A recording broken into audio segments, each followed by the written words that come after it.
Hello बच्चों, आज की वीडियो में बात करने वाले हैं कॉन्टिन्यूअस चार्ज डिस्ट्रीब्यूशन के बारे में। इससे पहले अभी तक जो हम बात कर रहे थे जिसमें हमने एक चार्ज देखा, दो चार्ज देखे, 5-10 चार्ज तक हम गए। लेकिन प्रैक्टिकल लाइफ में हमारे पास क्या होता है कि एक दो चार्ज या इतने कम चार्जेस आपको कहीं दिखेंगे नहीं। तो हमारे पास जनरली क्या होता है, जैसे मैं बोलूं कि मेरे पूरे हाथ पर चार्ज है, मेरी हाथ चार्ज हो गया है, या फिर बैलून चार्ज हो गया है, या फिर कोई कॉम चार्ज हो गई है, या रॉड चार्ज हो गई है, तो उसके ऊपर एक दो चार्ज तो रहेगा नहीं।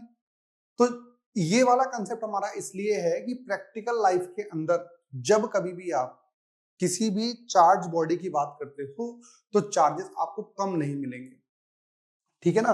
तो इसीलिए हम तीन टर्म्स पढ़ने वाले हैं इसके अंदर, linear charge distribution, volumetric charge distribution और सरफेस चार्ज डिस्ट्रीब्यूशन। तो आइए सबसे पहले तो हम बात करते हैं कॉन्टिन्यूअस चार्ज डिस्ट्रीब्यूशन का मतलब क्या है। देखिए, आपके पास सपोज मान लेते हैं ये एक कोई इर्रेगुलर शेप है और इस शेप के ऊपर बहुत सारे चार्जेस हैं, यूनिफॉर्मली डिस्ट्रीब्यूटेड है, सपोज मान लेते हैं। अब इसे बोलेंगे क्या, इसे हम बोलेंगे चार्ज्ड बॉडी, ठीक है ना। ये चार्ज बॉडी की तरह बिहेव करेगी। अब जो ये चार्ज बॉडी है तो क्या कह रहा है, imagine a situation in which charge is spread in a region in a continuous manner. तो जब कभी भी आपके पास किसी बॉडी के ऊपर यूनिफॉर्मली चार्ज डिस्ट्रीब्यूट हुआ है तो उस पूरी बॉडी को हम चार्ज बॉडी बोलेंगे, और बोलेंगे क्या उस चीज को हम, कॉन्टिन्यूअस चार्ज डिस्ट्रीब्यूशन।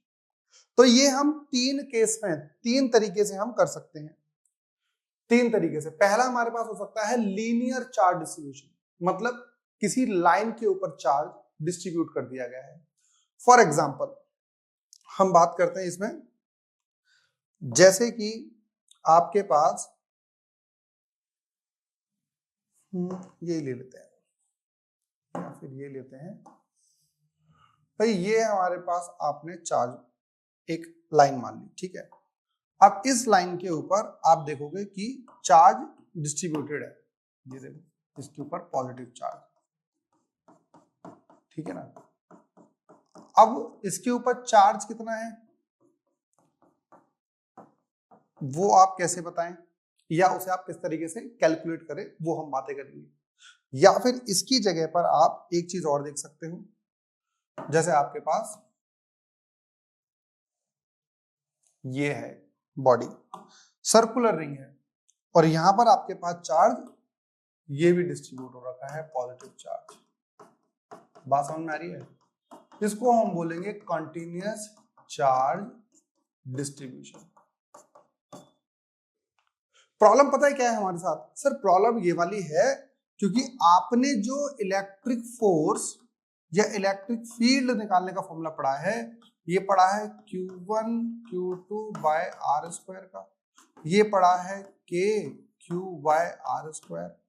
तो यहाँ पे तो Q एक पॉइंट चार्ज हुआ करता था, लेकिन यहाँ पर एक पॉइंट चार्ज तो है नहीं। बात समझ में आ रही है आपको, कि आपके पास यहाँ एक पॉइंट चार्ज तो नहीं है, इनफाइनाइट चार्ज है। तो उस केस में हम कैलकुलेशन कैसे करें, ठीक है ना। तो यदि मैं इसको बात करूं कि लेंथ मेरी कितनी है, सपोज मैं मान लेता हूं लेंथ हमारी पूरी है L, ठीक है, और इस पूरी बॉडी पर let suppose Q charge distributed है, तो मुझसे कहा जाएगा कि मैं लीनियर चार्ज डिस्ट्रीब्यूशन बताऊं, लीनियर चार्ज डिस्ट्रीब्यूशन मैं उसे, या फिर आपसे कहा जा सकता है लीनियर चार्ज डिस्ट्रीब्यूशन तो ये हो गया, आपसे कहा जा सकता है कि लीनियर चार्ज डेंसिटी बताओ, डेंसिटी। तो लीनियर चार्ज डेंसिटी को बच्चों हम डिनोट करते हैं लैम्डा से, और ये फॉर्मूला हमारा होता है चार्ज पर यूनिट लेंथ, ठीक है भाई। अब मैं इसकी बताइए चार्ज कितना है इसके ऊपर, कैपिटल Q, कितनी लेंथ है इसकी, ये लेंथ, तो this is a charge per unit length. लेकिन जरूरी नहीं है कि आप इसको पूरी बॉडी के लिए ही निकालो, आप एक काम और कर सकते थे कि आप सिर्फ छोटे से सेक्शन की वजह से निकाल लो, इसकी वजह से ये। अब भाई इसकी लेंथ तो L होगी नहीं, इसकी लेंथ क्या होगी, इसको मान लेता हूं DL, DL is the length, छोटी सी लेंथ। अब यहां पर आपको यदि निकालना पड़ जाए तो आप यहां बोलोगे linear charge distribution is what. देखो चार्ज पर यूनिट लेंथ वो नहीं बदलेगा कभी भी भाई। इतनी लेंथ पर, मैंने क्या बोला, यूनिफॉर्मली चार्ज डिस्ट्रीब्यूटेड है ना, तो इतनी लेंथ पर, इतनी लेंथ पर, इतनी लेंथ पर, इतनी लेंथ पर, इतनी लेंथ पर, हर जगह जो चार्ज डिस्ट्रीब्यूट होगा वो सेम होगा। सपोज इतनी लेंथ पे 1 कूलम है तो यहाँ 1 कूलम, यहाँ 1 कूलम, यहाँ 1 कूलम, यहाँ 1 कूलम, यहाँ 1 कूलम, ये इस तरीके से चार्ज डिस्ट्रीब्यूटेड है। तो यहाँ पर आप डिफाइन करोगे तो कितना आएगा, इसके ऊपर चार्ज कितना होगा बच्चों, इसके ऊपर चार्ज होगा डी क्यू। भाई पूरा चार्ज तो कैपिटल क्यू है, तो यहाँ डिफाइन क्या करोगे, d Q by d l. बात समझ में आ गई। जब आपको कभी छोटे से सेगमेंट का निकालना हो तो क्या बोलेंगे, linear charge density, linear charge density of a small segment. छोटे से सेगमेंट का यदि आप निकालना चाहते हो तो लीनियर चार्ज डेंसिटी उसकी ये वाली आ जाएगी। लेकिन यदि पूरी बॉडी का निकालना चाहते हो, this is the linear charge density of a complete wire, पूरे बॉडी का आप निकालोगे तो ये। अब इस वाले केस की बात करोगे तो भाई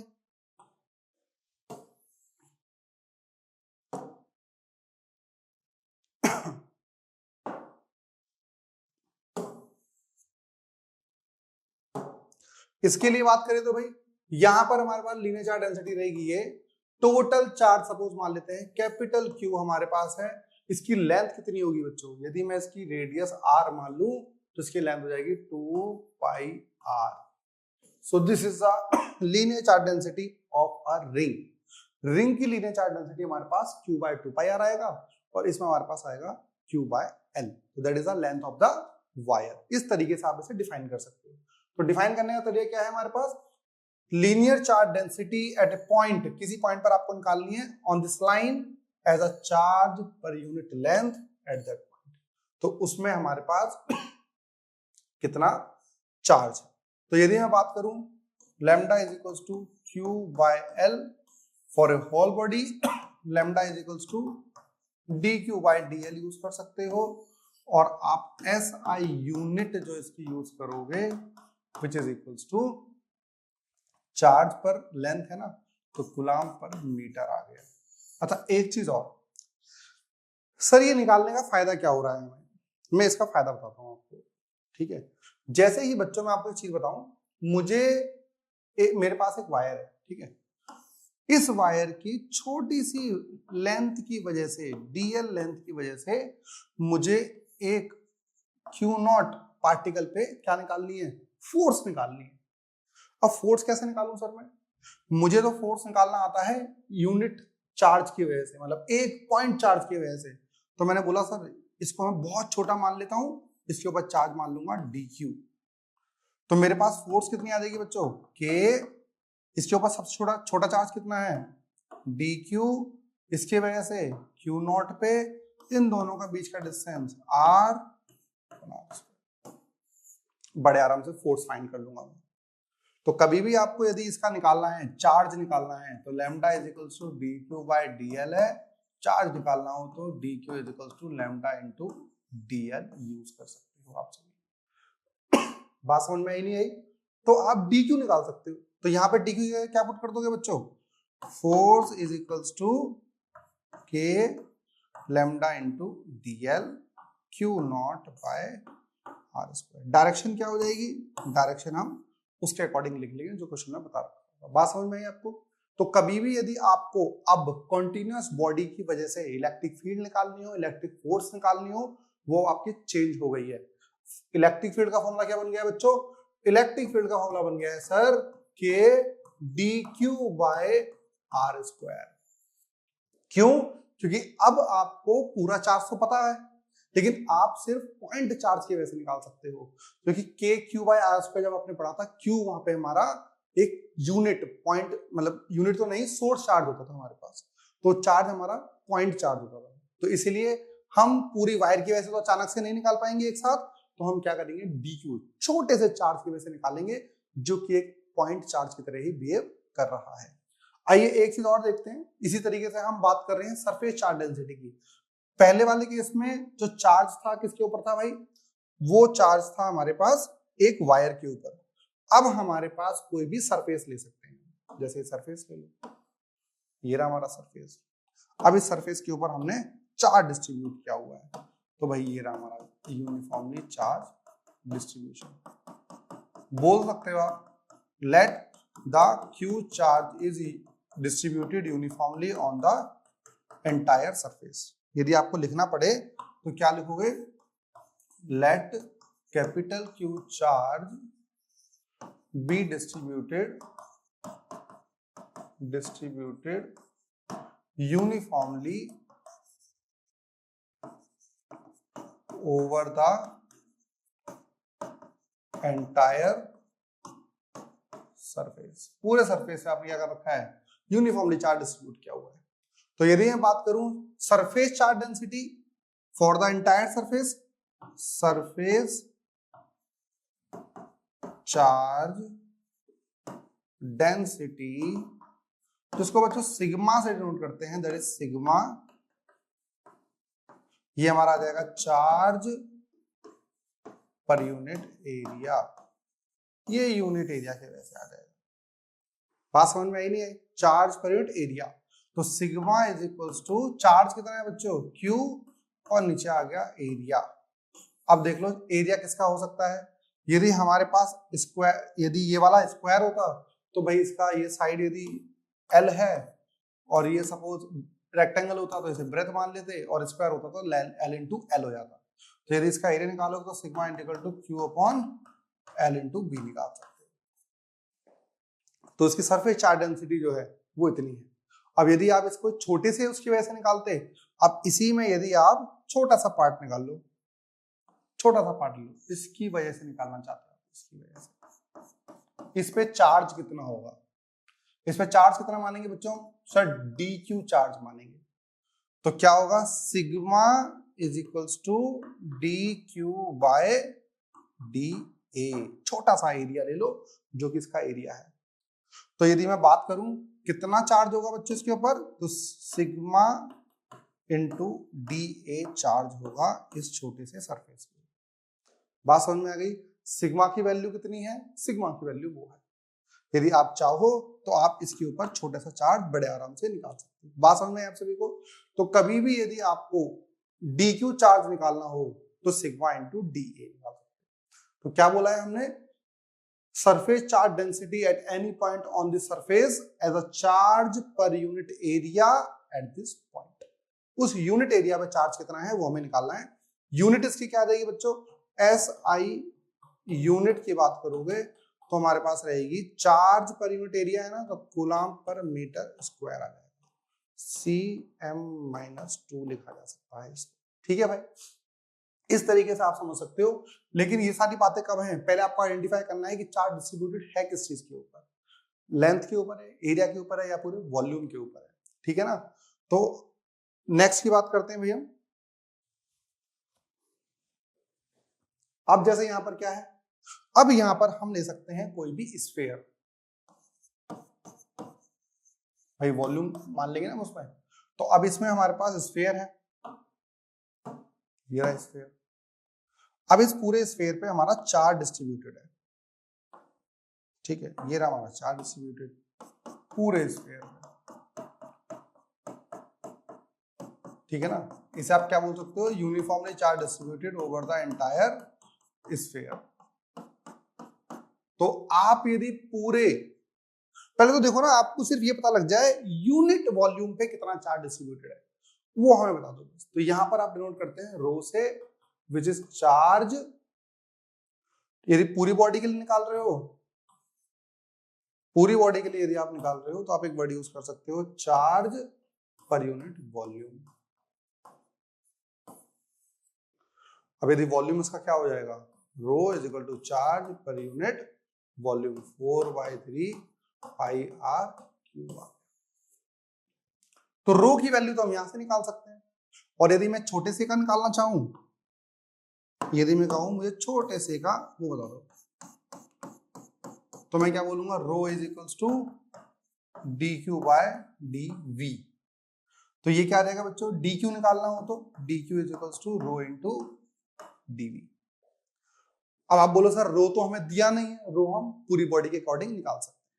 यदि इसकी वैल्यू यहाँ पुट कर दोगे और वॉल्यूम छोटा सा निकाल लोगे, उसको आप इंटीग्रेट कर दोगे तो आंसर आ जाएगा। ये हालांकि आपको ये चीज अभी बहुत ज्यादा क्लियर हो नहीं रही होगी, क्योंकि जब तक इसका हम न्यूमेरिकल नहीं करेंगे तब तक कोई आइडिया मिलेगा नहीं आपको, है ना भाई। वैसे निकालोगे तो चार्ज पर यूनिट वॉल्यूम है, एसआई यूनिट जो आपके पास रहेगी that will be SI unit जो रहेगी वो रहेगी charge per unit volume metre cube, तो Cm-3 आ जाएगा आपके पास। अब इस छोटे से वॉल्यूम की वजह से आप यहाँ पे फोर्स भी निकाल सकते हो या इलेक्ट्रिक फील्ड भी निकाल सकते हो, लेकिन निकालोगे कैसे? DE छोटा सा इलेक्ट्रिक फील्ड कितना के इसका छोटा सा चार्ज अपॉन कितनी दूरी पर है, r² की दूरी पर। तो ये आपको अभी बहुत इजीली मैं आपको क्वेश्चंस करवा रहा हूं, आपको बहुत अच्छे से समझ में भी आएगा ये चीज क्या हो रहा है। जैसे पहला क्वेश्चन हमारे पास है, कह रहा है दो स्फीयर्स हैं हैव सरफेस चार्ज डेंसिटीज। तो सरफेस देखो स्फीयर है और सरफेस चार्ज डेंसिटी है, उसका मतलब क्या है, चार्ज सिर्फ ऊपर था इस तरीके से, सरफेस चार्ज डेंसिटी। तो यहाँ पे सरफेस क्या लेंगे भाई हम, यदि हम रेडियस को r मान लें यहाँ पर, तो हमारे पास सरफेस चार्ज डेंसिटी सिग्मा होता है, charge per unit area 4πr²। ठीक है भाई। To spheres have surface charge densities in the ratio of 2:3। तो दो स्फीयर्स हैं, दोनों की सरफेस चार्ज डेंसिटी जो है, एक की सिग्मा 1 मान लेते हैं, एक की सिग्मा 2 मान लेते हैं, वो हमारी है 2/3। ठीक है भाई। And their radius are the ratio of 3/2। ठीक है। Find the ratio of the charges. तो भाई इसको यदि मैं डिफाइन करूं, सिग्मा तो हमारा ये आ रहा है, तो क्या लिखोगे पहले वाले के लिए, चार्ज Q1 अपॉन 4πr1²। ठीक है। दूसरे वाले के लिए Q2 upon 4πr2² which is equal to 2/3। तो 4y से 4π कट गया, इसे ऊपर ले जाइए, ऊपर ले जाओगे तो कितना आ जाएगा हमारे पास, Q1 dot r2² upon Q2 r1² which is equal to 2/3। हमें क्या दिया हुआ है बच्चों, हमें एक चीज और दे रखी है, हमें दोनों की रेडियस का रेशियो दे रखा है, मतलब r1/r2 दिया हुआ है हमें 3/2 करके। आइए भाई हमें वैल्यू किसकी चाहिए यहाँ पे, r2/r1 की, रेसिप्रोकल कर दो विच इज 2/3। यहां से इधर आ गया Q1/Q2 डॉट r2/r1 2/3 का होल स्क्वायर 2/3, इससे ये काट दो, Q1/Q2 3/2,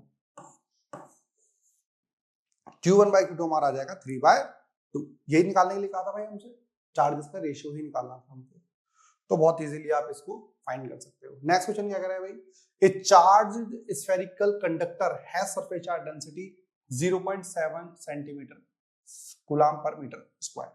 तो भाई एक हमारे पास स्फीयर था जिसकी चार्ज डेंसिटी कितनी रखी हुई है, Q/4πr² रहेगा भाई। सरफेस चार्ज डेंसिटी दे रखी है ना इसकी, ठीक है, 0.7, तो 0.7 इक्वल्स टू Q/4πr², ये चीज दे रखी है। When its surface charge density is increased by 0.44, भाई इन्होंने क्या करा है, इन्होंने सरफेस चार्ज डेंसिटी बढ़ा दी है, surface increased by and charge को बढ़ा दिया है इन्होंने इतना। तो ये बताइए भाई कि इसका सरफेस चार्ज डेंसिटी कितना हो गई होगी।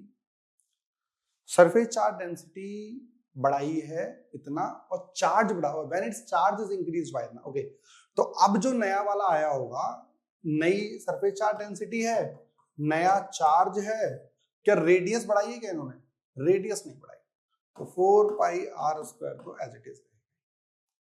भाई सिग्मा कितना हो गया है, सरफेस चार्ज डेंसिटी बढ़ाई है 0.14, तो पहले कितनी थी 0.7 थी और 0.14 और बढ़ा दी है।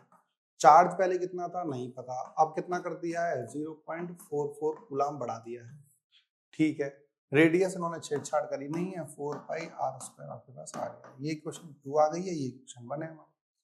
भाई देखो सरफेस चार्ज डेंसिटी कैसे बढ़ाई होगी, देखो छोटे से एरिया पर जो पहले चार्ज रहा होगा वो चार्जेस को ये और ज्यादा उन्होंने उस एरिया में डाल दिया। फॉर एग्जाम्पल मैं आपको बताता हूँ, जैसे कि आपके पास एक स्फीयर था और आपने उस स्फीयर को थोड़ा सा मिट्टी लगाना शुरू करा। जब आपने मिट्टी लगाना शुरू करा तो थोड़ा थोड़ा लूज मिट्टी लगाई। इसका मतलब क्या है, दूर दूर मिट्टी लगाई। आपने कहा कि भाई मेरे को मिट्टी और बढ़ानी है, तो आपने और मिट्टी उठाई और आपने उसके ऊपर और लगा दी। तो सिमिलरली जब हम एक बॉडी के ऊपर चार्ज और इकट्ठा करना चाहते हैं, चार्ज और बढ़ाना चाहते हैं, तो हमने चार्ज बढ़ा दिया। जैसे बैलून में हवा भरते हैं ना, तो पहले जो हवा थी, अब जो हवा है उससे ज्यादा है, तो वैसे ही इन्होंने चार्ज बढ़ा दिया। चार्ज बढ़ा गया तो सरफेस चार्ज डेंसिटी भी इंक्रीज हो गई।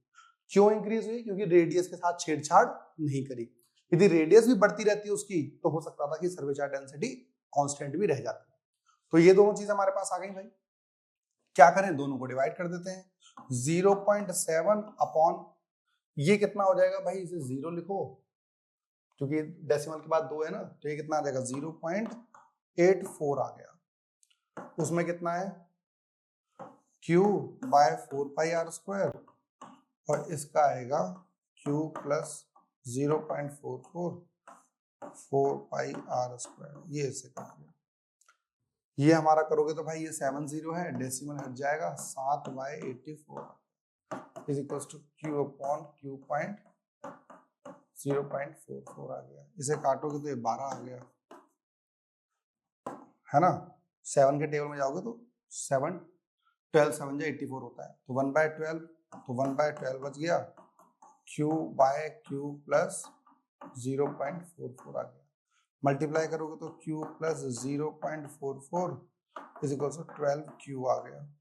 इसे उधर ले जाओगे तो हमारा 0.44 इज इक्वल टू 11Q आ जाएगा। काटोगे तो 0.4 बच गया, है ना, 0.04 बच गया, 0.4 इज इक्वल टू Q आ गया आपके पास, विच इज कूलम्ब। तो Q हमारा जो आ रहा है एक बार चेक कर लेते हैं। Q जो हमारा आ रहा है वो आ रहा है 0.44 तो नहीं है, 1/12। क्या हमने कुछ गलती कर दी है यहाँ पर? इसको हमने मल्टीप्लाई करा, ये 12Q हो गया। ये हमारा ओके ओके ओके ओके, ये तो हमारा 70 था ना, हाँ डेसिमल उठाओगे तो 70 बचेगा, तो 10/12 आएगा। तो ये हमारा 10 आया होगा। तो ये 10 है तो इधर गया, ये 10Q इधर करोगे तो ये हमारा क्या हो जाएगा, इससे इधर मल्टीप्लाई करोगे तो 4.4 आ जाएगा ये। ठीक है ठीक है। तो हमारे पास कितना आ जाएगा, 4.4 इज इक्वल्स टू 2Q बच गया, 2.2 कूलम्ब इज इक्वल्स टू। तो मतलब पहले जो चार्ज था हमारा 2.2 कूलम्ब था। अब क्या निकालना है भाई, अब इसमें find the radius and initial charge on it. Initial charge भी निकालना है भाई आपको, इनिशियल चार्ज निकाल दिया सॉरी रेडियस भी निकालनी है। तो रेडियस को किसी भी वैल्यू पुट कर दो, पहले वाले में पुट कर दो, 0.7 is equals to Q upon 4πr²। तो 0.7, Q कितना है बच्चों हमारे पास 2.2, और ये हमारे पास क्या है 2 × 22/7 × r²। देखो इस डेसिमल से ये डेसिमल हट जाएगा, यदि 10 से मल्टीप्लाई कर दो दोनों को तो गायब हो जाएगा ये। तो हमारे पास कितना बचा, ये 7 is equal to 22 upon 2 × 22 × 7 × r²।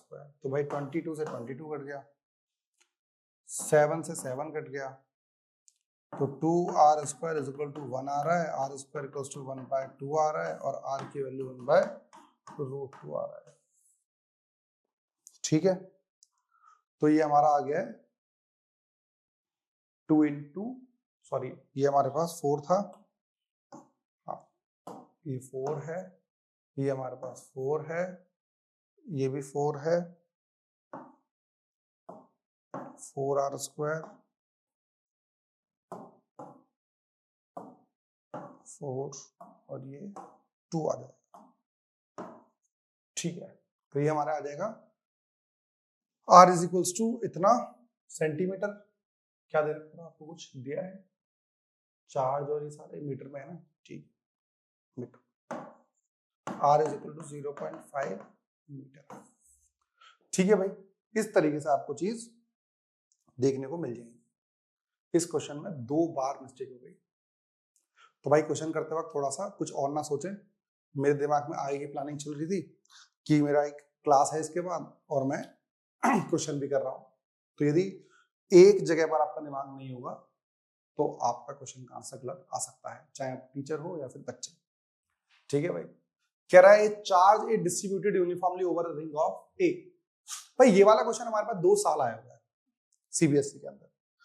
क्या कह रहा है ये कह रहा है हमारे पास एक रिंग है, ठीक है, और रिंग की ये तो हमारी हो गई रेडियस आर मान लेते हैं, ये हम मान लेते हैं, ये हम मान लेते हैं डिस्टेंस x। इस P पॉइंट पर आपको क्या निकालना है, इलेक्ट्रिक फील्ड निकालना है। और इस पूरी रिंग के ऊपर चार्ज डिस्ट्रीब्यूट हो रखा है कैपिटल Q। ठीक है, मान लेते हैं कैपिटल Q चार्ज है, पूरी रिंग के ऊपर चार्ज है कैपिटल Q। ये आपसे कहा गया है, ठीक है। यूनिफॉर्मली चार्ज डिस्ट्रीब्यूशन का, कॉन्टिन्यूअस चार्ज डिस्ट्रीब्यूशन का ये बेस्ट एग्जांपल है आपके पास। अब आपको ये करना है कि बताइए सर कि इस पॉइंट पर इलेक्ट्रिक फील्ड कितना एक्सपीरियंस कर रहा होगा। लेकिन आपके दिमाग में सबसे पहली चीज तो ये आनी चाहिए कि सर आपने तो इलेक्ट्रिक फील्ड जो पढ़ाया है ना, वो ये फॉर्मूला पढ़ाया है KQ/R², and this formula is valid only when there is a source point charge. पर यहां पे तो हमारे पास पता नहीं कितने चार्ज है, हमें तो ये भी नहीं पता, तो वो चीज तो हम नहीं फाइंड कर सकते। मतलब तो हमने क्या करा, सबसे पहले आपको क्या करना है भाई, ध्यान से सुनो। जेई मेंस और एडवांस के अंदर ऐसे बहुत सारे क्वेश्चन आए हुए हैं, ये बहुत बेसिक चीज है आपको। और हालांकि सीबीएसई में है, मैं जेई मेंस और एडवांस को बोलूं आपको सबसे पहले क्या करना है, सबसे पहले आपको छोटा सा सेक्शन मानना है, छोटा सा सेक्शन जिसके ऊपर बिल्कुल इत्तू सा चार्ज है, जिसको मैं पॉइंट चार्ज की तरह बिहेव करवा सकता हूं। तो ये है, इसके ऊपर चार्ज है हमारे पास DQ। ये पॉजिटिव, जिस पॉइंट पे इलेक्ट्रिक फील्ड निकालते हैं बच्चों, वो भी हमारा क्या होता है, पॉजिटिव यूनिट चार्ज ही रखते हैं वहां पे। तो यहां से इस पे रखा और ये नीचे की तरफ से रिपेल कर रहा होगा, एंड दिस इज DE। हमारे पास एक ऑप्शन और था। अच्छा, यदि मैं सिर्फ इसे थीटा मानूं और यहां पे ये थीटा, तो ये वाला भी थीटा, तो मेरे पास इसके 2 कंपोनेंट आ जाएंगे, एक तो ये DE cos थीटा और एक इस तरफ DE sin थीटा। तो मुझे दोनों को सॉल्व करना पड़ेगा, ठीक है ना। लेकिन यदि मैं एक काम और करूं, ये हमारा दिमाग वाला काम है, यदि मैं एक छोटा सा सेक्शन यहां भी मान लूं तो ऑब्वियसली बात है भाई, ये भी इसे रिपेल करेगा, तो ये भी इसे क्या करेगा, इधर रिपेल। क्यों, ये भी पॉजिटिव है, ये यूनिट पॉजिटिव चार्ज है, ये उधर रिपेल करेगा। तो कितना आएगा ये हमारे पास, ये भी क्या आएगा DE। ये भी हमारे पास थीटा रहेगा, ये भी थीटा रहेगा, इसके कंपोनेंट ब्रेक करोगे तो ये भी DE cos थीटा रहेगा, और इसका इधर करोगे तो ये DE sin थीटा रहेगा। तो ये ऊपर sin थीटा, नीचे sin थीटा। तो along the y-axis, along the y-axis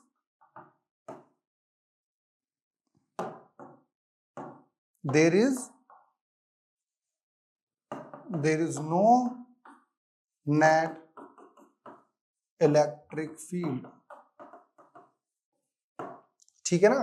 y axis की तरफ कोई नहीं रहेगी, सिर्फ x एक्सिस की तरफ है, कौन सी, 2, एक ऊपर वाले का D cos थीटा, एक नीचे वाले का cos थीटा। तो मतलब कि यदि मैं बात करूं नेट इलेक्ट्रिक फील्ड जो आपके पास रहेगी एट पॉइंट P,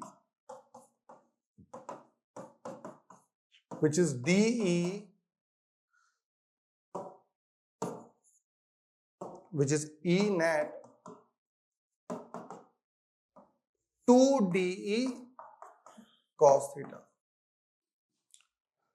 और मुझे इसका क्या करना पड़ेगा, इंटीग्रेशन करना पड़ेगा। सर ऐसा इंटीग्रेशन क्यों कर रहे हैं भाई, इंटीग्रेशन का मतलब होता है समेशन। तो मैंने तो इलेक्ट्रिक फील्ड सिर्फ छोटे से रीजन की वजह से निकाले हैं, 2 छोटे से रीजन लिए भाई, बगल में ये भी तो रीजन रहा होगा, ये भी रीजन रहा होगा, ये भी रीजन रहा होगा, बहुत सारे रीजंस रहे होंगे। अब वो सारे रीजंस क्या हैं उन सबको ऐड करना पड़ेगा ना, तो ऐड करना तो हमारे लिए पॉसिबल नहीं है, तो हम क्या करें, अब इंटीग्रेट कर देते हैं। तो इंटीग्रेशन करते वक्त सर हमें क्या क्या चाहिए, पहले चीज हमें डी की वैल्यू चाहिए, तो डी निकालते हैं। पहले हम लिखेंगे electric field at point P due to small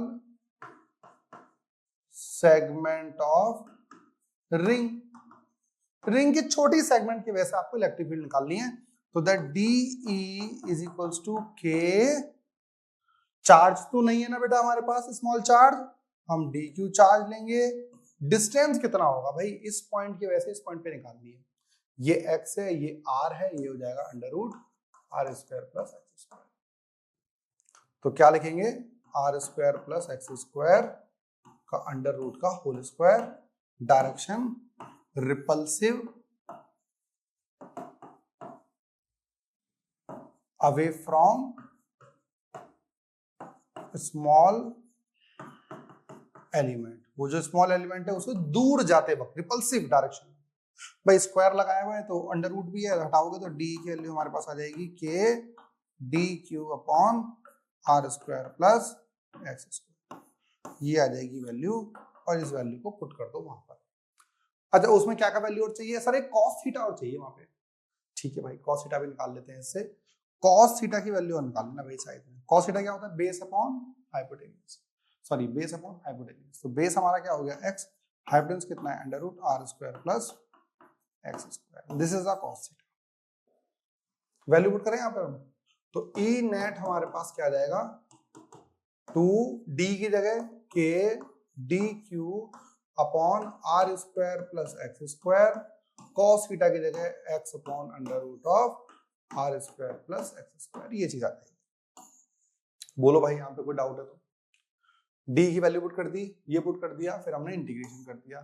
पहले तो इसमें निकालते हैं वेरिएबल क्या क्या है। देखो भाई ये हमारी रिंग थी, एक्स डिस्टेंस की दूरी पे आपको इलेक्ट्रिक फील्ड निकालना था, तो ये तो बार बार चेंज होगा नहीं, मुझे इस पॉइंट पे ही निकालना है, तो this is constant term. Radius नहीं बदल रही है बार बार, ऐसा तो नहीं हो रहा, रेडियस कांस्टेंट हो गई। ये डीक्यू जो माना हुआ है ना अपने, आपकी जगह यदि मैं कर रहा होता तो मैं इतना बड़ा डीक्यू मान सकता था, और छोटा भी मान सकता था, बड़ा तो नहीं मान पाऊंगा क्योंकि मुझे छोटा सा पॉइंट चार्ज चाहिए, मैं और छोटा मान लेता। भाई एक बार बताओ, पॉइंट चार्ज तो कितना भी हो सकता है ना, 12 microcoulomb is also point charge and 9 microcoulomb is also point charge, 1 microcoulomb is also point charge, तो मैं और छोटा भी ले सकता था। लेकिन ये तो इट डिपेंड्स ऑन द जो सॉल्व कर रहा है प्रॉब्लम को, उसके ऊपर डिपेंड करता है।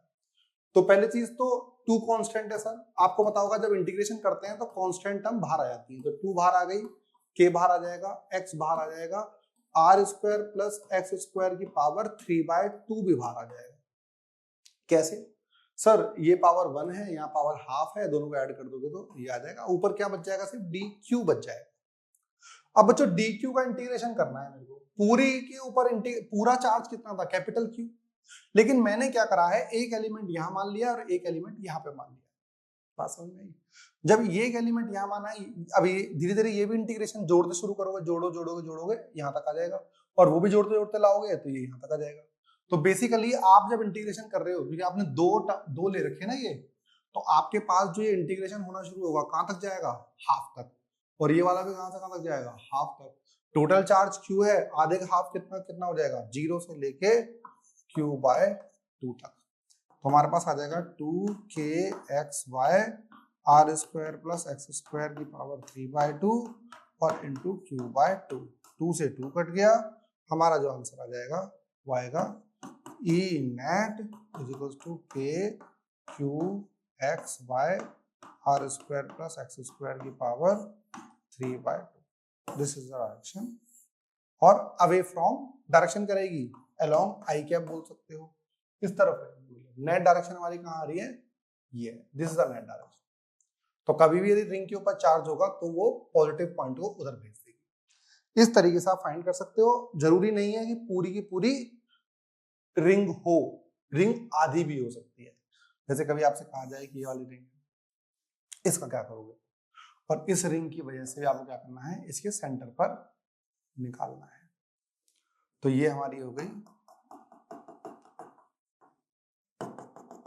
रेडियस आर, आर और ये भी आर है, ठीक है। और इसके सेंटर पे हमें निकालना, इस ओ पॉइंट पे आपको इलेक्ट्रिक फील्ड निकालना है, ठीक है भाई। तो अब हुआ क्या है, जब सेंटर पर इलेक्ट्रिक फील्ड निकालनी है आपको, तो फिर क्या करें सर? भाई फिर ये करेंगे हम, पहली चीज तो सर आपने कहा था कि इलेक्ट्रिक फील्ड निकालने के लिए हम फॉर्मूला जो निकाल सकते हैं वो छोटा सा इलेक्ट्रिक फील्ड निकाल सकते हैं, k D Q by r square, जिस भी पॉइंट पे निकालना है उस पॉइंट के लिए। तो पहली चीज तो सर पूरी रिंग के ऊपर आधी, मतलब आधी रिंग के ऊपर चार्ज यूनिफॉर्मली डिस्ट्रीब्यूटेड है। और सर इस बार तो चार्ज भी नहीं दिया हुआ हमको, क्या दे रखा है? इसकी लीनियर चार्ज डेंसिटी लैम्डा दे रखी है, लीनियर चार्ज डेंसिटी, मतलब मुझे पूरा आंसर लैम्डा के टर्म्स में निकालना पड़ेगा। तो इस बार तो मेरे पास कैपिटल क्यू भी नहीं है ना। तो इस चीज के लिए हम क्या करें सर? मैंने क्या सिखाया आपको? छोटा सा सेक्शन मानो जिसका चार्ज छोटा सा हो। आप इस क्वेश्चन को ना खुद ट्राई करके देखो, कहां तक आप कर पा रहे हो वो देखो पहले। छोटा सेक्शन लो, ये रहा सर छोटा सेक्शन, ये रहा छोटा सेक्शन, यहां से आप जोड़ दो इसे, यहां से ये रहा, इसको जोड़ोगे तो ये रहा, है ना। इसकी लेंथ छोटी सी मान लो dx लेंथ होगी, यहाँ पे एंगल बनना है ना, ये छोटा सा dx d थीटा एंगल बनेगा। अच्छा इसे कहीं भी मान सकते हो, तो यहाँ भी मान सकते हो, यहाँ भी मान सकते हो, यहाँ भी मान सकते हो, यहाँ भी, यहाँ भी, यहाँ भी, कहीं भी। तो एक काम करते हैं, ये थीटा भी ले लेते हैं, क्योंकि भाई आप में से कोई यहाँ मानता, कोई यहाँ मानता, कोई यहाँ मानता। आप ना क्वेश्चन सोचा करो, पूछा करो कि सर आपने, आप मेरे कमेंट में डालो ना, सर आपने यही क्यों माना, कहीं भी हो सकता था। इसलिए मैं कह रहा हूँ यहाँ भी मान सकते, इसलिए मैंने एक वेरिएबल और लिया थीटा, मुझे नहीं पता ना कहाँ लेते आप। और इसको रिपल्शन देते वक्त ये इधर आएगा डी, यदि ये थीटा है तो ये वाला एंगल थीटा रहेगा, तो डीई कॉस थीटा रहेगा, इधर वाला डीई साइन थीटा रहेगा। अब फिर से वही वाली बात, यदि आप इंटीग्रेट करोगे, दो इंटीग्रेट करने पड़ेंगे, अलोंग एक्स एक्सिस और अलोंग वाई एक्सिस, इसका इंटीग्रेशन 0 ही आएगा। इसके लिए बेटर क्या रहता है हमारे पास, सर एक सेक्शन छोटा सा यहाँ भी ले लेते हैं, तो यहाँ से इधर, यहाँ से इधर, इधर, ये हमारा फिर से डी आ गया, जितना ये थीटा है उतना इधर, ये थीटा, ये डी ई कॉस थीटा आ गया, और ये डी ई साइन थीटा आ गया। अब देखो साइन ऊपर भी है, साइन नीचे भी है, दोनों कट गए। तो अलोंग फिर से क्या रहा हमारा, net electric field at centre, net electric field at centre क्या रहा आपके पास, due to small section of arc, छोटा सेक्शन लिया आर्क का, उसकी वजह से निकालना है। क्या आएगा बच्चों, D E is equals to what, K D Q upon, भाई यहां से यहां तक का डिस्टेंस कितना है, रेडियस है, आर स्क्वायर। मतलब सर मुझे पहले तो डी क्यू निकालना पड़ेगा, डी क्यू कैसे निकाला जाए? ठीक है सर, ठीक है, ठीक है, ठीक है, ठीक है, ठीक है। एक चीज बताता हूं सर मैं आपको, क्या, linear charge density, linear charge density क्या है सर बच्चों? लैम्डा इज इक्वल टू क्या होता है, चार्ज पर यूनिट लेंथ। तो डी क्यू चार्ज लेंथ कितनी है, dx, इसके ऊपर dx लेंथ है, तो डी क्यू कितना आ जाएगा हमारे पास, लैम्डा इंटू dx आ जाएगा। वैल्यू पुट कर दे भाई, अब D E is equal to K into lambda into dx upon are square. This is the what, D E, ठीक है। यदि मैं निकालना चाहूं नेट या net electric field, net electric field at centre due to semi circular ring, तो कितना आएगा, E net is equals to 2DE cos theta, इसका इंटीग्रेशन, डी कितना आएगा, k lambda dx by r square into cos theta. अब sir चलो constant हम तो बाहर निकाल लेते हैं, चलो बाहर निकालते हैं पहले से। 2 constant, k constant, lambda constant, r square constant, dx और cos थीटा बच गया। सर पर एक चीज है मेरे दिमाग में कि जब हम इंटीग्रेशन करते हैं ना, यदि cos थीटा लिख रहे हैं तो साथ में d थीटा होना चाहिए, तो साथ में तो dx है, मतलब ये तो भाई हमारा इंटीग्रेशन नहीं हो सकता आगे। फिर मैं आपको एक चीज याद दिलाऊंगा, देखो जैसे आपने भी लूप बनाई है छोटी सी, ये रहा, ये dx है, ये d थीटा है, ये r है, तो theta is equal to x, theta is equal to l by r होता है, तो dx बाय r, तो dx कितना हो गया, r इंटू डी थीटा, ये आ गया, वैल्यू पुट कर लो इसमें, तो कितना आएगा E net 2k lambda by r square integration of dx की value r into D theta cos theta. बहुत बढ़िया सर, अब आ गया हमारे पास 2k lambda by r cos theta D theta. अब हमारे पास थीटा बताओ कहां से कहां तक वेरी करेगा। एक चीज बताओ, आप जो ये चीज है हमने 2 लिए ना, तो ये वाला यहां से यहां तक 0 से यदि यहां ले लेते तो 0 एंगल बन जाता, और यहां ले लेते तो 90 बन जाता। तो ये वाली कहां से कहां तक जा सकती है, नीचे से लेके ऊपर तक, तो क्या लेते हैं 0 से पाई बाय 2 तक, तो क्या आएगा ई नेट हमारा आ गया है 2k lambda by r cos theta का आ जाएगा sin थीटा, 0 से लेके पाई बाय 2, तो 2k lambda by r, sign का अपर लिमिट डालोगे साइन 91 माइनस 0, तो 1 बच गया, 2k lambda by r is the answer, E net. बात समझ में आया आपको? यदि आप इसे और किसी फॉर्म में लिखना चाहते हो तो एक और चीज लिख सकते हो, आप इसे ऐसे लिख सकते हो, E net is equals to 2k lambda by r है 2 into 1 by 4 pi epsilon naught 2k lambda by r, इससे काट दो तो lambda by 2 pi epsilon naught r आ जाएगा, व्हिच इज ई नेट। ये आ गया हमारे पास। तो भाई इस तरीके से आप इस क्वेश्चन को कर सकते थे। एक अच्छा क्वेश्चन आपके पास ये वाला है, ये वाला क्वेश्चन आप ट्राई करना खुद, कितना कर सकते हो, कर पाओगे तो अच्छी बात है, नहीं कर पाओगे तो मैंने इसी चैनल पर सेम क्वेश्चन डाला हुआ है, सेपरेट वीडियो, 8, 10, 12 मिनट का क्वेश्चन है मेरे हिसाब से, मैं इसका लिंक आपको डिस्क्रिप्शन में डाल दूंगा। ये क्वेश्चन मैं करवा नहीं रहा आपके लिए, सेम क्वेश्चन आपको मैंने करवाया हुआ है, ये आप क्वेश्चन देखिए, उसके बाद हम उसमें देख सकते हैं, मतलब अपने आप ट्राई करके देखना कि भाई कितना आ रहा है, ठीक है ना। नेक्स्ट हेडिंग बच्चों हमारे पास आती है electric field lines. What do you mean by electric field lines?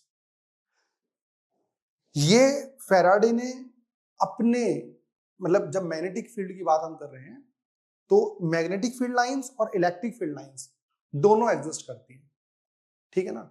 जैसे एनसीईआरटी के अंदर एक बहुत ही प्यारा सा डायग्राम दे रखा है, एनसीईआरटी के अंदर आप जाओगे, क्लास 12th हमारे पास चल रही है, हम बात कर रहे हैं फिजिक्स की, चैप्टर नंबर 1 हमारे पास इसमें है। इसके अंदर एक पेज खोलेंगे भाई हम, ठीक है ना। इस पेज में इन्होंने एक डायग्राम बनाया हुआ है बड़ा प्यारा सा, एनसीईआरटी वालों ने, एक बार थोड़ा सा वो डायग्राम देखते हैं। ये रही heading and this is a question, ठीक है ना। 19th पेज नंबर डालते हैं, ये रहा। अब इस पेज को यदि आप आगे बढ़ाते हो,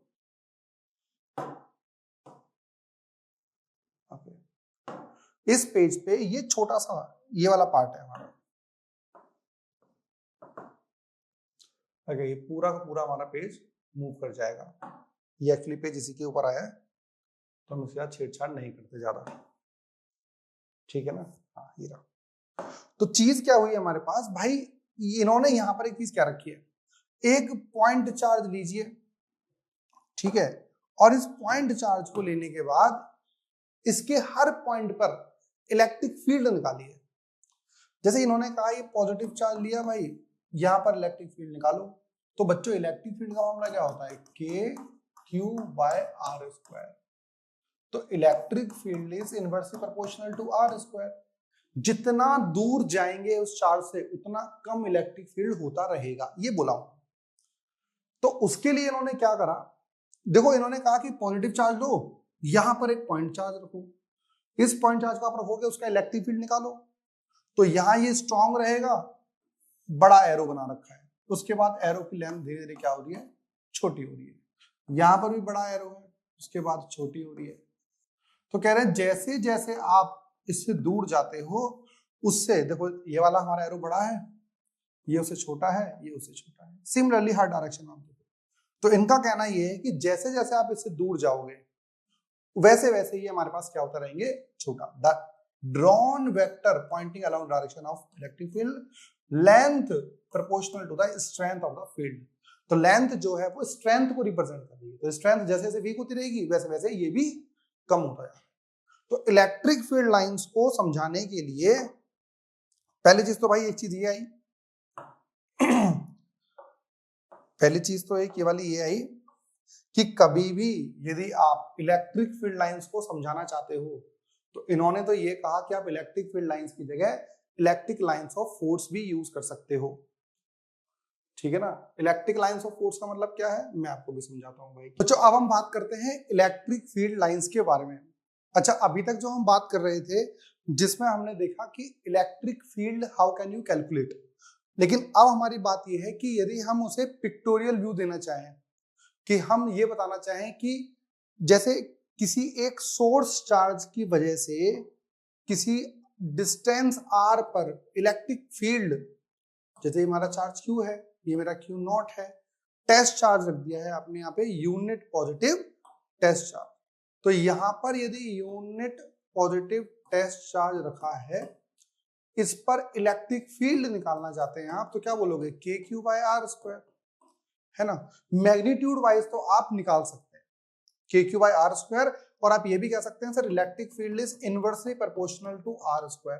तो मतलब जैसे जैसे आप डिस्टेंस दूर जाएंगे उस सोर्स चार्ज से उतना वैसे वैसे आपका इलेक्ट्रिक फील्ड डिक्रीज होता रहेगा।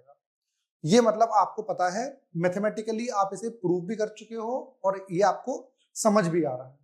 लेकिन सर यदि मैं आपको बोलूं इस पॉइंट पर इलेक्ट्रिक फील्ड इस डायरेक्शन में है, तो मुझे डायरेक्शन और मैग्नीट्यूड दोनों रिप्रेजेंट करना पड़ेगा।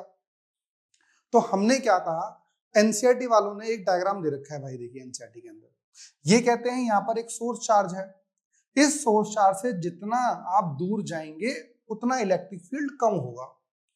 तो इसके लिए यदि आप ध्यान से देखें तो जो ये एरो बने हुए हैं, जब ये बहुत पास एरो है तो इसकी लेंथ ज्यादा है, अगले एरो की लेंथ कम हो गई और उससे अगले की लेंथ और कम हो गई। इसका मतलब ये है कि जितना आप दूर जा रहे हैं उतना इलेक्ट्रिक फील्ड कम हो रहा है। तो बेसिकली इलेक्ट्रिक फील्ड को पिक्चर व्यू आप किस तरीके से दे सकते हैं वो हमारा काम है। पहले हम इसे इलेक्ट्रिक लाइंस ऑफ फोर्स के नाम से भी बुला सकते हैं। Electric lines of force may be defined as the curve along which a small positive charge would tends to move when free to do so in electric field। ये एक basic definition से निकल कर आती है। इसका मतलब क्या है वो हम आगे देखते हैं। ये क्या कह रहा है भाई,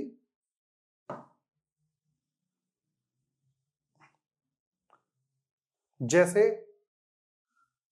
ये कह रहा है भाई एक मैं पॉजिटिव चार्ज लूं और इस पॉजिटिव चार्ज के पास मैं एक टेस्ट चार्ज रख दूं, तो ये पॉजिटिव इसे क्या करेगा, रिपेल करेगा। रिपेल करेगा तो चार्ज इस तरफ जाएगा।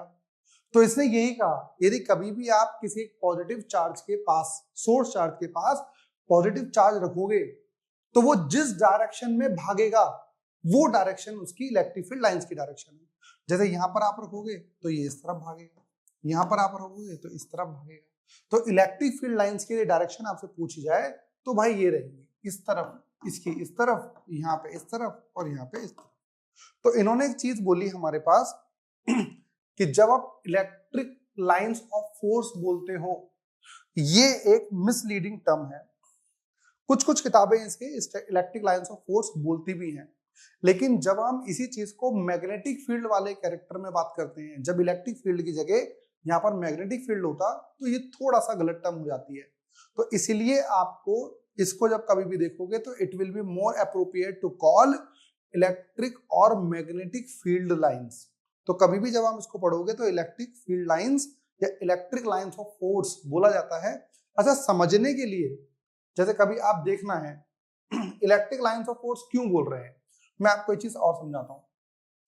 कह रहे हैं field lines of positive point charge, मतलब ये कह रहे हैं यहाँ पे एक पॉजिटिव पॉइंट चार्ज रखो और इसके लिए फील्ड लाइंस बताइए पिक्चर के वाइज किस तरीके से रिप्रेजेंट करोगे। तो इन्होंने कहा कि इसको निकालने के लिए बेसिक डेफिनेशन बच्चों इन्होंने दी है क्या, कि यहाँ पर आप एक छोटा सा स्मॉल पॉजिटिव चार्ज रखो, जिस डायरेक्शन में वो मूव करेगा वही डायरेक्शन इलेक्ट्रिक फील्ड की डायरेक्शन है। तो अब देखिए क्या कहा, हमने यहाँ पर एक छोटा सा पॉजिटिव चार्ज रखा। अब जैसे ही यहां हमने रखा तो ये चार्ज इसे क्या करेगा, रिपेल, ये डायरेक्शन में। यहां रखेंगे तो ये इस तरफ भाग जाएगा, यहां रखेंगे तो इस तरफ भाग जाएगा, यहां रखेंगे तो इस तरफ भाग जाएगा, यहां रखेंगे तो इस तरफ, और यहां रखेंगे तो इस तरफ भाग जाएगा। तो बेसिकली जिस डायरेक्शन में ये भागेगा उस डायरेक्शन को हम इलेक्ट्रिक फील्ड की डायरेक्शन बोल रहे हैं, ये कहा जा रहा है। बात समझ में आ रही नहीं आ रही है, ये चीज हमारे पास है।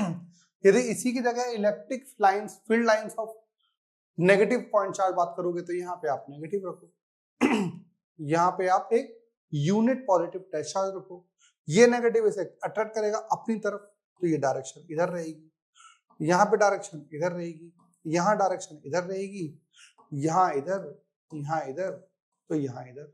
तो पॉजिटिव चार्ज की वजह से इलेक्ट्रिक फील्ड लाइंस की डायरेक्शन रेडियली आउटवर्ड होती है, रेडियली आउटवर्ड, और यहाँ पे रेडियली इनवर्ड। ये दो चीज आप देखते हो, यहाँ पे अंदर की तरफ जा रही है और यहाँ पे बाहर की तरफ जा रही है। ये बेसिकली हमने यहाँ पर रेडियली आउटवर्ड या फिर रेडियली इनवर्ड वाली बात समझी है। आगे बात करोगे तो क्या कह रहे हैं, ये field lines of two equal and opposite charges. बच्चों अब हमने इस वाले केस में दो अपोजिट चार्ज ले लिए, जैसे यहाँ पर हमने पॉजिटिव ले लिया और यहाँ पे हमने नेगेटिव ले लिया। फिर उन्होंने क्या बोला, सर एक पॉजिटिव टेस्ट चार्ज रखिए, लो रखा हमने पॉजिटिव टेस्ट चार्ज, ठीक है भाई। ये तो इससे इधर चला जाता, लेकिन जैसे वो यहाँ पहुंचेगा तो ये इसे अट्रैक्ट कर लेगा, क्योंकि कौन सा चार्ज जा रहा है भागते हुए, पॉजिटिव, ये नेगेटिव है तो इधर चला जाएगा। यहाँ पे फिर पॉजिटिव टेस्ट चार्ज रखा आपने, ये इधर जाना चाहेगा तो इधर चला जाएगा। तो इस तरीके से इलेक्ट्रिक फील्ड लाइंस की डायरेक्शन आपकी ऐसे रहेगी, और यदि आप बिल्कुल सेंटर में रखते तो ये सीधा चला जाता, यदि यहाँ रखते तो ये इस तरफ जाता, यहाँ रखते तो ये इस तरफ जाता। तो ये आप बेसिकली क्या कर रहे हैं, यहाँ पे भी सेंटर में रखोगे तो इधर चला जाएगा। अब यहाँ से क्या हो रहा होगा, इधर से कुछ आ रहा होगा, इधर से आ रहा होगा, और यहां से इधर आ रहा होगा। तो बेसिकली क्या है, जब कभी भी आप एक पॉजिटिव और एक नेगेटिव चार्ज बनाओगे तो उस केस में इलेक्ट्रिक फील्ड लाइंस आपकी पॉजिटिव से निकलेंगी और नेगेटिव की तरफ चली जाएंगी। ये आपके पास ऐसे, तो पॉजिटिव से निकलेंगी नेगेटिव की तरफ जाएंगी। क्या ये क्लोज लूप हो सकती है, क्या ऐसा हो सकता है कि वापस आए? नहीं आएगा सर, क्योंकि पॉजिटिव चार्ज है ना, तो पॉजिटिव चार्ज तो इसे अट्रैक्ट ही करेगा, तो वो वापस क्यों भेजेगा इस तरफ। तो इसीलिए हमेशा जो इलेक्ट्रिक फील्ड लाइंस होती हैं वो पॉजिटिव से निकलती है और नेगेटिव की तरफ जाती है। अच्छा, दूसरे वाले केस में क्या कह रहा है, ये नीचे वाले देख लेते हैं। कह रहा है field lines of equal and positive point charges. दोनों चार्जेस हमारे क्या हैं, पॉजिटिव है, ये भी पॉजिटिव और ये भी पॉजिटिव। क्या करें सर एक छोटा सा पॉइंट चार्ज रखेंगे हम, रखा हमने पॉइंट चार्ज यहाँ पे, तो ये क्या करेगा, इसे रिपेल करेगा, इस तरफ जाना चाहिए था ये तो, लेकिन ये भी इसे रिपेल कर रहा होगा, तो ये क्या होगा, तो ये यहां से निकलेगा और इस तरफ चला जाएगा, ये यहां से निकलेगा इस तरफ चला जाएगा। यदि यहां से बिल्कुल बीच में रख दोगे तो यहां तक जाएगा, ये एक पॉइंट पे आके रुक जाएगा, क्योंकि ये रिपेल करना शुरू कर देगा इस तरफ। तो इसकी डायरेक्शन यहाँ ऐसे रहेगी, इसकी डायरेक्शन यहाँ पे ऐसे रहेगी, इसकी डायरेक्शन यहाँ पे ऐसे रहेगी, and this is a neutral point. यहाँ पे आगे रुक जाएगा, यहाँ रखोगे तो ये ऐसे चला जाएगा, यहाँ रखोगे तो सीधा चला जाएगा, यहाँ पे ऐसे, यहाँ पे ऐसे और यहाँ पे ऐसे। यहाँ की बात करोगे तो यहाँ पर भी ऐसे हो जाएगा, इस तरीके से डायरेक्शन हो जाएगी। तो कभी भी आपके पास इलेक्ट्रिक फील्ड लाइन दो पॉजिटिव है तो यहाँ से तो पार्टिकल निकलेगा पॉजिटिव है, लेकिन जैसे इसके रीजन में आएगा तो ये भी रिपेल कर देगा, तो ये इधर चला जाएगा। लेकिन सेंटर में रखा होता तो इस तरफ जा सकता था। नेक्स्ट वाले केस में क्या है भाई, electric field lines due to positively charge plane conductor. अब हमारे पास ये प्लेन कंडक्टर ये रहा, पॉजिटिव चार्ज इसके ऊपर है। अब बताइए क्या होगा इसके अंदर, यहां रखोगे पॉजिटिव चार्ज तो ये इधर भेज देगा, यहां रखोगे तो इधर भेज देगा, यहां रखोगे तो इधर भेज देगा, यहां तो इधर, यहां तो इधर, यहां तो इधर और यहां तो इधर, यहां रखोगे तो इधर, यहाँ पे इधर, ये इस तरफ, ये इस तरफ, ये इधर, ये इधर और ये इधर। इसको हम यूनिफॉर्म इलेक्ट्रिक फील्ड बोलते हैं, यूनिफॉर्म इलेक्ट्रिक फील्ड ये भी बोला जाता है इसको, ठीक है ना।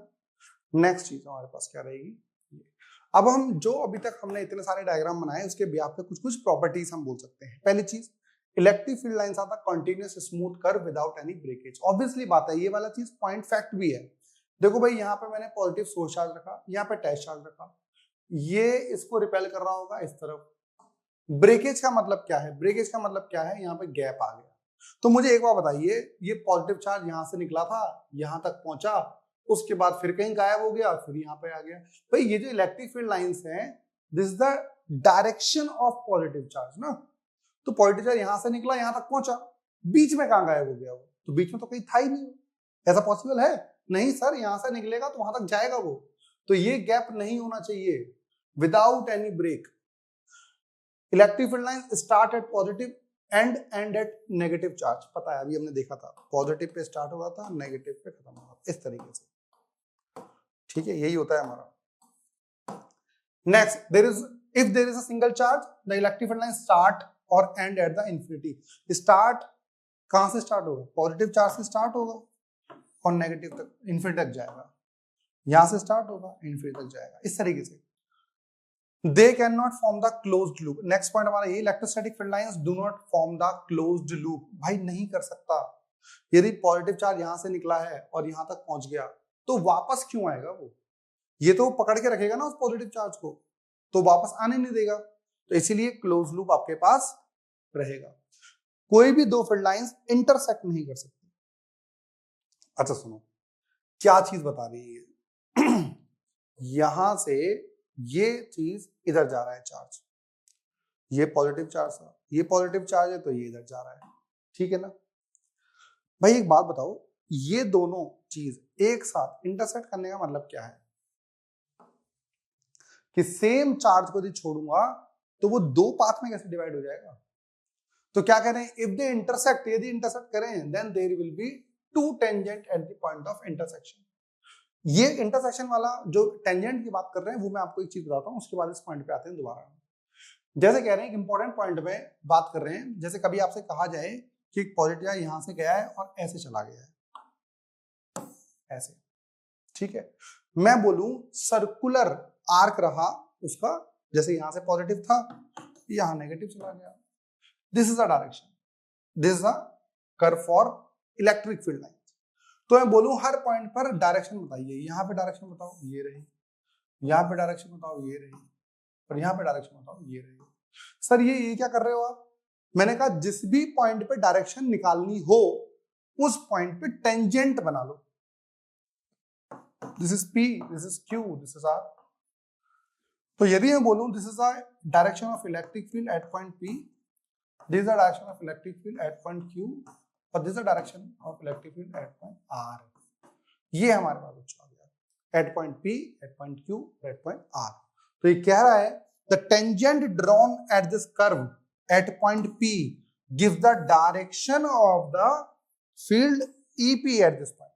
यदि P पॉइंट पे आप टेंजेंट बना रहे हो तो उसका मतलब है आप P पॉइंट पे इलेक्ट्रिक फील्ड की डायरेक्शन बता रहे हो। यदि आगे इलेक्ट्रिक फील्ड नहीं होता ना तो पार्टिकल सीधा चला जाता, यदि इससे आगे इलेक्ट्रिक फील्ड नहीं होता पार्टिकल इधर से चला जाता। यदि इसके आगे नहीं होता तो इधर चला जाता। तो direction of this, similarly the tangent at the point Q gives the direction of at point Q and so on. P पर P की डायरेक्शन, Q पर Q की डायरेक्शन और R की R पर डायरेक्शन। तो किसी भी पॉइंट पे यदि आप टेंजेंट बनाते हो, उस पॉइंट पे उस पार्टिकल की इलेक्ट्रिक फील्ड की डायरेक्शन फाइंड कर सकते हो आप। ये हमारा इंपॉर्टेंट पॉइंट है। कभी भी आपसे बोले डायरेक्शन निकालने के लिए। एक हमारे पास दूसरा पॉइंट ये था, ये लास्ट पॉइंट है वैसे, क्या हमारे, आप यदि पीछे वाले पॉइंट पे आओगे तो ये चीज यही कह रहा है कि यदि कभी भी हमारे पास दो फील्ड लाइंस, एक ऐसे और एक ऐसे हमारी जा रही हो, तो इस पर टेंजेंट आप इधर बनाओगे और इस पर टेंजेंट आप इधर बनाओगे, तो सेम पॉइंट पे दो टेंजेंट आप नहीं बना सकते, ठीक है ना। तो इस तरीके से हमारे पास कभी भी इंटरसेक्ट नहीं कर सकती दो इलेक्ट्रिक फील्ड लाइंस। नेक्स्ट बात आप करोगे तो यहां पर हमारे पास ये रहता है, तीन अलग अलग चीज समझा रखे बच्चों ने। यहां पर हम बात कर रहे हैं डेंसिटी की। डेंसिटी का मतलब क्या है, नंबर ऑफ फील्ड लाइंस पर यूनिट एरिया, पर यूनिट एरिया, ठीक है ना भाई। देखिए यहां से हमारे पास इस तरीके से लो, यहां पे एक छोटा सा एरिया लो, उतना ही एरिया यहां ले लो। दोनों से इलेक्ट्रिक फील्ड लाइंस कितनी पास हो रही है, 1 2 3 4, ठीक है। जितनी फील्ड लाइंस यहां से उतनी ही फील्ड लाइंस यहां से, मतलब कि डेंसिटी सेम है। और डेंसिटी सेम का मतलब क्या है, इलेक्ट्रिक फील्ड सेम है। यदि आप इसे यहां ऐसे कर दो, अब यहां एक छोटा सा एरिया देखो आप, कितनी फील्ड लाइंस पास हो रही है, 1, और यहां कितनी पास हो रही है, उतने में ही 2। तो यहाँ 2 और यहाँ पे 1, मतलब वहां पे डेंसिटी ज्यादा है। डेंसिटी ज्यादा होने का मतलब इलेक्ट्रिक फील्ड स्ट्रॉन्ग है। तो कह रहे हैं इन्होंने कि the relative closeness of the linear lines of force, lines of force gives a measure of the strength of the electric field at that region. तो किसी भी रीजन में यदि आपको इलेक्ट्रिक फील्ड लाइंस ज्यादा क्लोज दिखाई दे रही है, उसका मतलब है कि वहां पर इलेक्ट्रिक फील्ड स्ट्रॉन्ग है। जैसे जैसे गैप बढ़ता रहेगा उनके बीच में, वैसे वैसे इलेक्ट्रिक फील्ड लाइंस कम होती रहेंगी, वैसे आपके पास स्ट्रेंथ भी कम होती रहेंगी। तो क्या लिखा हुआ है, द लाइंस ऑफ फोर्सेस, ये बड़ी मिस्टेक है यहाँ पे, lines of forces are close together in the strong electric field.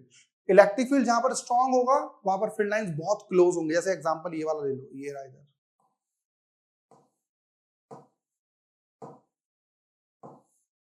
यहां पर देखो, यहां पर आप देखोगे इलेक्ट्रिक फील्ड लाइंस कितनी क्लोज है, और यहां पर इलेक्ट्रिक फील्ड लाइंस क्या है हमारे पास, दूर दूर। तो यहां दूर दूर है, वहां पे इलेक्ट्रिक फील्ड वीक है, और जहां पास पास है वहां पे स्ट्रॉन्ग है। फार अपार्ट इन वीक फील्ड, जहां पर इलेक्ट्रिक फील्ड वीक होगा वहां पे दूर दूर रहेंगी। And parallel and equally space in the uniform field, कहां पर पैरेलल रहेंगी और स्पेस जो होगा यूनिफॉर्म फील्ड के अंदर। जब यूनिफॉर्म फील्ड है तो हमारे पास पैरेलल रहेंगी, स्पेस ज्यादा नहीं रहेगा। तो ये वाला केस, आप तीनों केस, जब स्पेस यूनिफॉर्म हो तो आपके पास यूनिफॉर्म फील्ड है। जब हमारे पास दूर दूर है जैसे इसकी तरीके से, तो आप बोलोगे कि वीक फील्ड है। और जब बिल्कुल पास पास इलेक्ट्रिक फील्ड लाइन तो हमारे पास होती है स्ट्रॉन्ग इलेक्ट्रिक फील्ड है। इसी के साथ इस वीडियो को हम खत्म करते हैं।